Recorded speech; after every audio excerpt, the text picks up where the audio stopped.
Hello. Hello.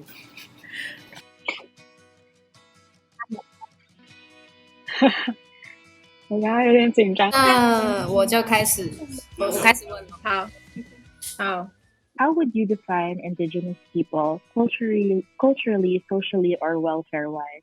How I would define indigenous people, it's kind of our roots. It's really where we came from as a society, culturally, socially. They what set who we are and where we came from as Filipinos. Culturally, indigenous people are very rich in terms of art, in terms of traditions, and especially in terms of like resources.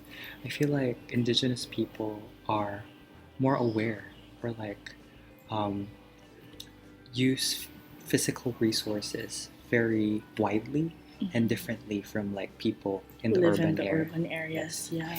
Socially, I feel like indigenous people have a lot of like communication or connection, not just within their like tribe, but like with also like urban area people as well, and also the government. Right now, they're developing. They're fighting They're for more their own. active. Yeah, they're more active. They're And fighting for their rights, for education, for land, That's and true. also healthcare. 我比较倾向用文化认同，因为我觉得其实现在原住民跟其他族群的血缘上的通婚很普遍的事情，就是感觉，尤其是花东哦，因为我是都市原住民，然后我是虽然在花莲出生，可是我4岁就搬上来台北，我所有的有认知的求学经历都是以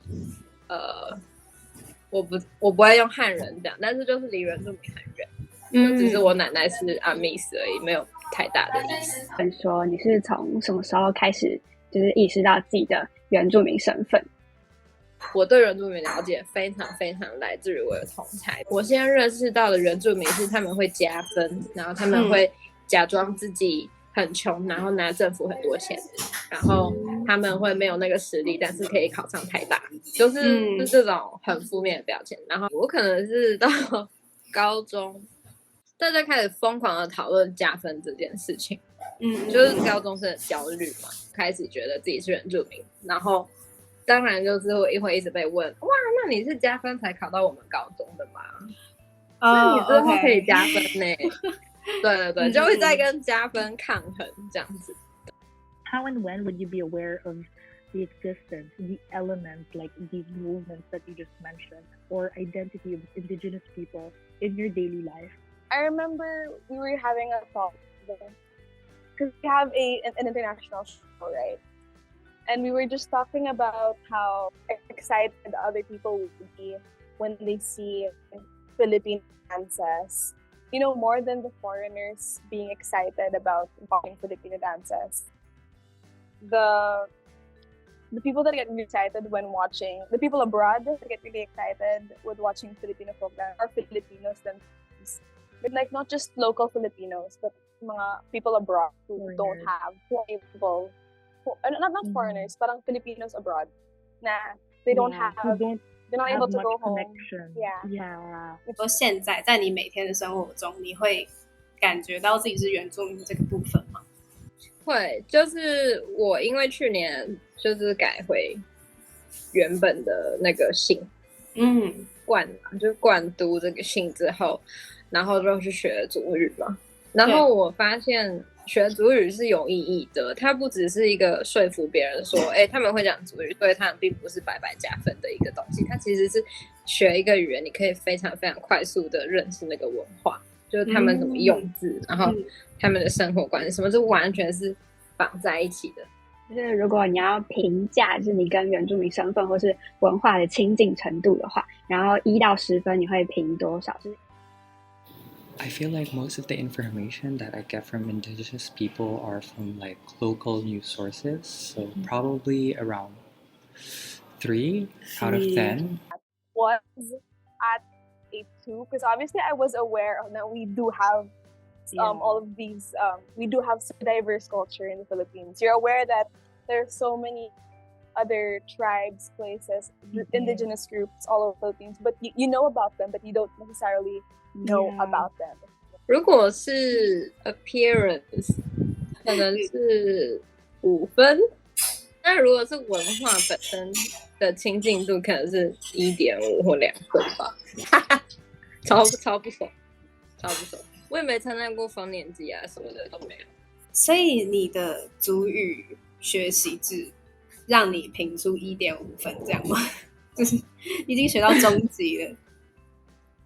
本来是负分，本来是完全不想靠近，想要远离，想要躲起来。我对他的好奇程度，就我想要亲近他跟好奇，跟我内在就是我对他很好奇，然后就可以去发展的，可以评到7分或8分。我觉得我是有些巫术，或者是直觉力很强，或者是音律很好，真的很好。然后或者是身体啊跟大自然的连接，那个东西是真的是有的。So in the 21st century, do you think your country is moving forward in terms of social inclusivity and awareness with regards to our country's indigenous people? Bad thing to note about like our progress when it comes to indigenous people's rights and like welfare is that the Lumad, like Lumad killings, yeah, like it's pretty like common in the news in the Philippines. So I think like right now the situation is that like our government is not moving towards the agenda of like protecting them and including them. Yeah.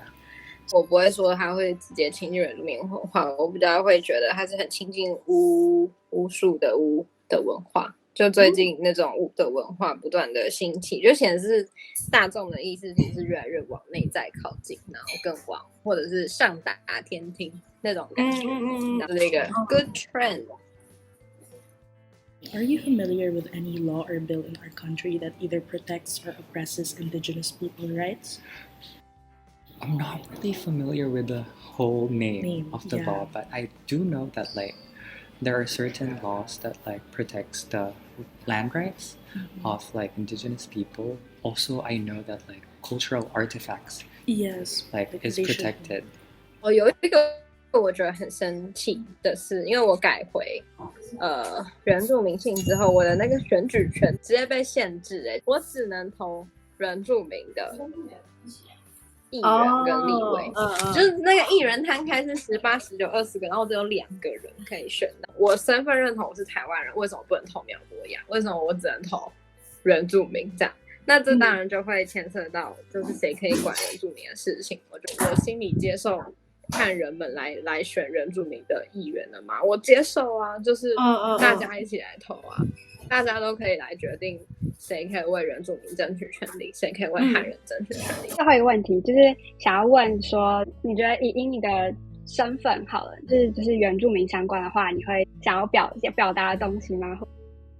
大家 care 就是 gay marriage， 就是那个婚姻平权，但没人 care 原住民啊，就是因为那不在他们的生活周遭。对，因为婚姻平权的价值是爱最大，每个人心中都有爱，可是原住民是会有那种阶级落差，或不是每个人都想要 care 这件事，或者他们没有一个 common sense， 就是没有一个 share 的价值，所以我觉得其实没什么人 care 原住民的权利。 In the folk dance class, we don't just learn the dances, they teach us the stories behind them, the people, the groups where they came. So having that knowledge and knowing the story behind your dancing and the reasons why the movements are like this, why it's like that, they're trying to what they're trying to say with each movement, it really is a different experience. So I feel like when I joined Filipiniana, I was able to kind of really at least have a glimpse into what life was or what life is for these indigenous groups, at least just a tiny glimpse into it. So thank you very much for this interview. Thank that you sums too. up the questions. So mabuhay. Mabuhay. 谢谢，拜拜。拜拜。拜。